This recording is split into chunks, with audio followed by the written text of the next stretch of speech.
Yo, what's going on? It's Kevin the Tech Ninja here, and today I want to talk to you about a free streaming service that I've personally used for over 10 years, and it's called Plex. Now, I do want to give Plex a big thanks for sponsoring this video, but like always, all opinions are my own based off my own experience. Now, I'm sure a lot of you guys know what Plex is, but just for a high-level understanding, it's a global service broken up into different core features. So let's break it down into Plex Media Server and the ad-supported free movies and TV. Plex Media Server lets you store all of your media files in one location, and that's kind of where I store all of my personal content, videos, and pictures of my family. And this includes YouTube videos that I make because I like to review those things on a big screen TV or even different devices using Plex. And it's really nice to do that instead of watching on a small phone. Just put it on the biggest TV you have in your house. Then there is free live TV and video content with ads, housing over 300 channels and over 50,000 titles.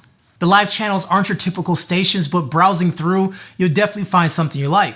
Like for example, I found this channel that does crime documentaries, and for me, it is super fun to watch. Now, the beauty of Plex, though, is that you can take all these experiences anywhere you go.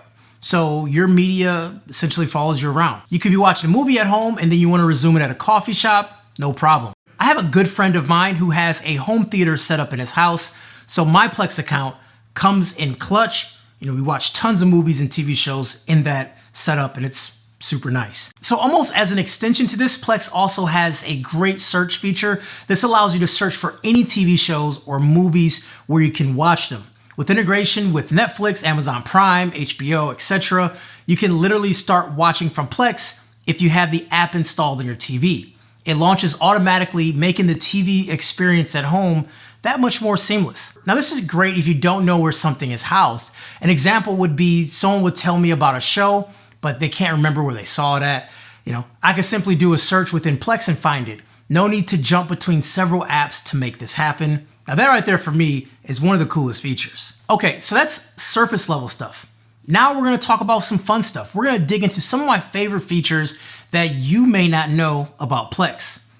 So Cinema Trailers lets you watch movies with an experience just like the real deal.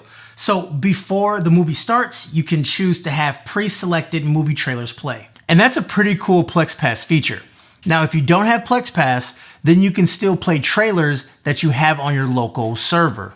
To set it up, you'll need to enable the feature in the Plex web app under Settings, Server, Extras. You can also customize the type of trailers to be played, either from your personal library, from new and upcoming movies in theaters, or new and upcoming movies on Blu-ray. If you want to customize things a bit further, you can even set up custom pre-rolls like please silence your phone's message or something you can curate yourself.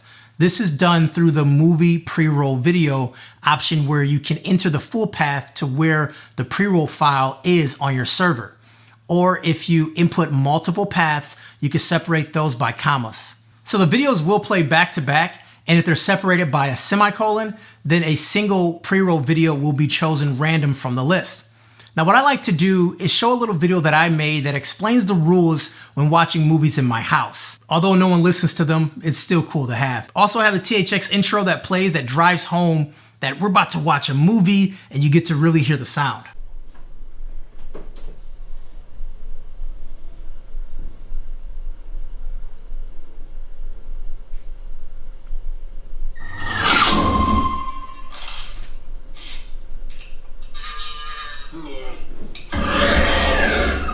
So you've got your trailers and pre-rolls playing just like in a movie theater. But let's talk about integrating some smart home features as well. As you guys know, I love smart home, and we're gonna talk about how to use webhooks. And webhooks is another great Plex Pass feature. With webhooks, you can bring in some automation into play with Plex Pass. One of the simplest ways to use webhooks is via if this, then that, which shouldn't be new to people who have smart homes. So you'll be able to make an account via the website and then create an automation. You can search for webhooks here and select receive web requests, trigger events.